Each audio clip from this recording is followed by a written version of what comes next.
Imagine um mundo onde cada pedra antiga, cada pergaminho esquecido e cada sombra no deserto carrega um segredo. Segredos que nem os maiores estudiosos conseguiram explicar por completo. Hoje, vamos viajar no tempo e atravessar continentes para conhecer mistérios que, mesmo com toda a tecnologia do nosso século, ainda desafiam a ciência. Prepare o ouvido e a imaginação, porque esta história é feita de perguntas que se desdobram como corredores de um labirinto e de respostas que brilham como tochas, iluminando trechos do caminho e deixando outros na penumbra. A travessia começa em uma ilha remota do Pacífico, um lugar onde o vento sopra como se carregasse mensagens de ancestrais. Ali, gigantes de pedra conhecidos como moais guardam o horizonte. Como foram feitos? Os artesãos de um povo chamado Rapa Nui escolheram rocha vulcânica relativamente macia, talhando os colossos diretamente em encostas pedregosas. Usavam ferramentas de pedra mais dura, martelando e polindo sem descanso. Primeiro ganhava forma a silhueta, depois o rosto. Em seguida, as costas eram libertadas da rocha-mãe. Com paciência, lapidavam narizes longos, queixos firmes e lábios cerrados, um traço de serenidade e autoridade. Em alguns casos, coroavam os moais com cilindros avermelhados, como se fossem grandes penteados ou toucas, também talhados de uma pedreira distinta. Como surgiram? Não nasceram de capricho estético, mas de uma visão de mundo. Os moais representavam chefes e ancestrais, uma ponte espiritual entre o que já partiu e o que ainda vive. Eram altares de memória e poder, pedindo proteção, chuva na medida certa, bons pescados e harmonia entre clãs. Quanto tempo tem? Foram erguidos ao longo de muitos séculos, atravessando gerações. A cada novo líder, um novo rosto de pedra podia ser iniciado, como se a ilha fizesse o seu próprio retrato do tempo. Quem fez?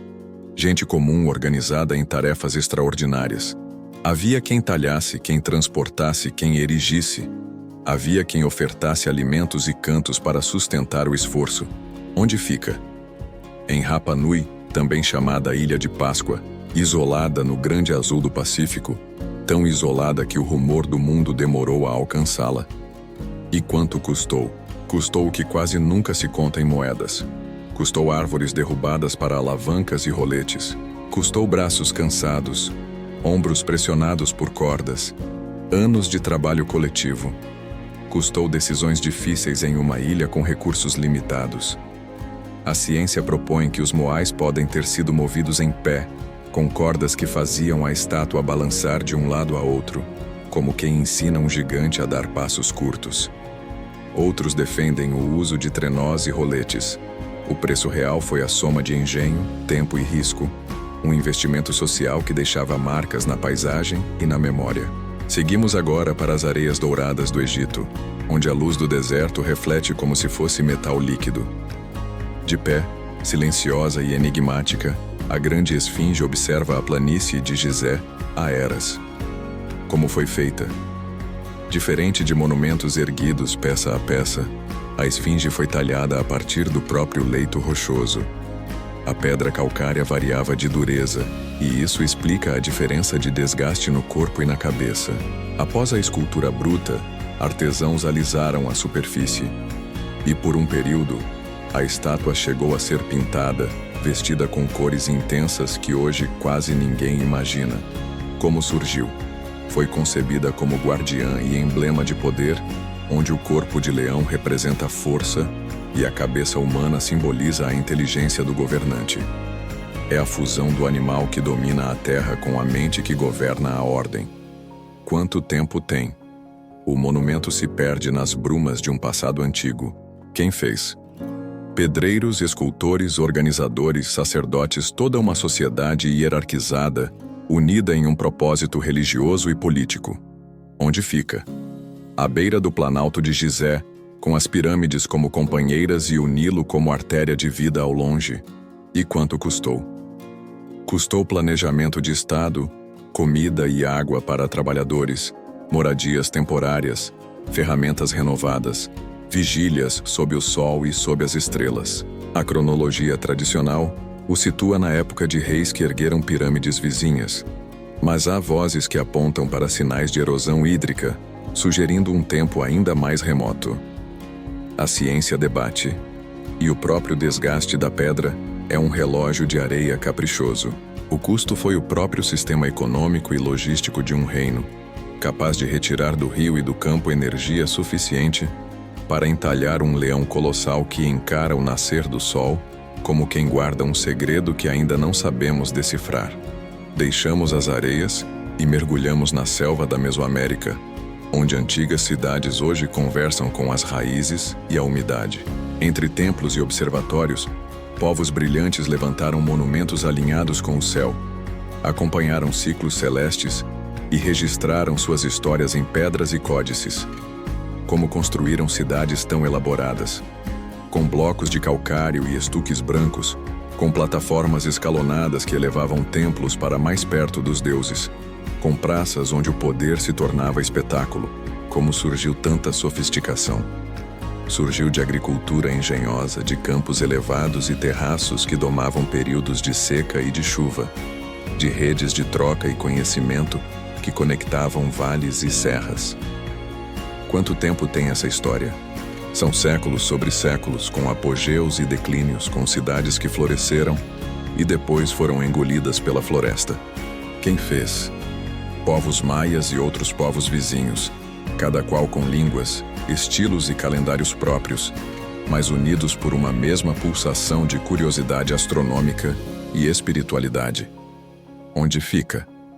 Na península que se projeta para o Mar do Caribe, nos planaltos e vales do sul do México e das terras que hoje chamamos Guatemala, Belize, Honduras e El Salvador.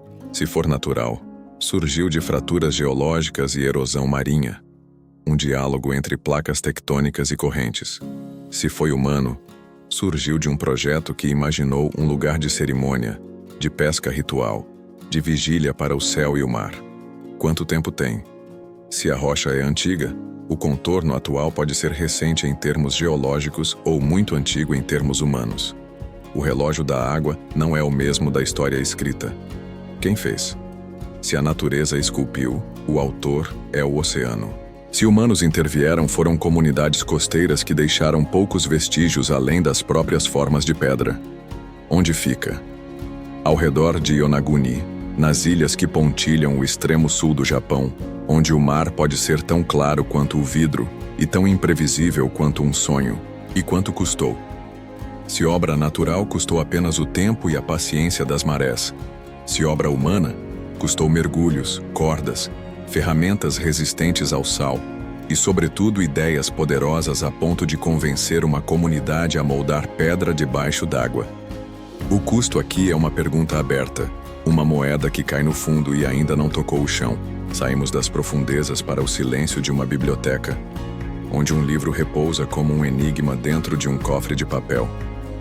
É o manuscrito de Voynich, um volume que parece botânica de outro mundo, astrologia de um céu estrangeiro e medicina de um reino que não consta no mapa. Como foi feito? Em pergaminho de pele cuidadosamente preparado, com tintas que seguem receitas antigas, o texto corre em linhas elegantes. As letras obedecem a uma gramática invisível, repetem padrões, criam palavras que parecem possíveis e ao mesmo tempo ilógicas. Os desenhos mostram plantas que lembram espécies reais, mas se desviam em detalhes, como se fossem primas de um jardim paralelo. Como surgiu? Alguém, ou um pequeno grupo, reuniu saberes, elaborou um alfabeto que não é o nosso e produziu um compêndio que imita tratados científicos do passado. Talvez tenha servido de manual esotérico, talvez de farsa refinada, talvez de chave para uma sociedade iniciática. Quanto tempo tem? As análises do material apontam para uma época entre o fim da Idade Média e o começo dos tempos modernos, quando alquimistas e astrólogos ainda dividiam a mesa com matemáticos e médicos. Quem fez? O autor permanece invisível, um fantasma de tinta.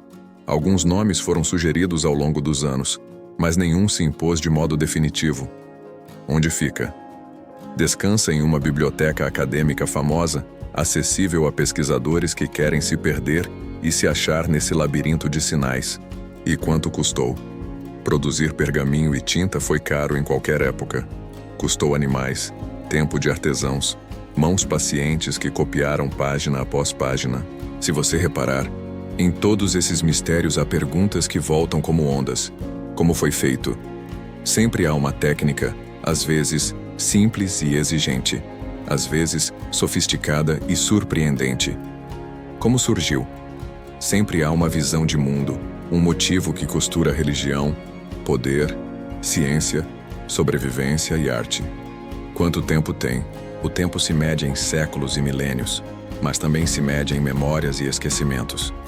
Quem fez? Pessoas. Nem deuses nem monstros, mas comunidades de carne e osso com sonhos grandes demais para caber apenas em canções. Onde fica? Em ilhas, desertos, planícies, montanhas, mares.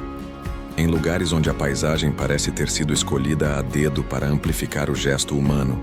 E quanto custou? Custou suor, comida, madeira, pedra, bronze, tinta, pergaminho. Custou negociar com o ambiente e com os próprios limites. Custou o que toda grande obra custa, a soma de tempo e esperança. Se esta história despertou a sua curiosidade, volte a caminhar comigo por essas trilhas. Em cada nova visita, prometo trazer mais sinais antigos, mais vozes do silêncio e mais respostas provisórias que nos empurram para perguntas melhores. Porque talvez a maior descoberta não seja encontrar todas as respostas, mas aprender a conviver com o mistério e a transformar a busca em parte da nossa própria aventura. Se este vídeo te ajudou, compartilhe, ajude o canal a crescer e nos encontramos no próximo vídeo. Obrigado.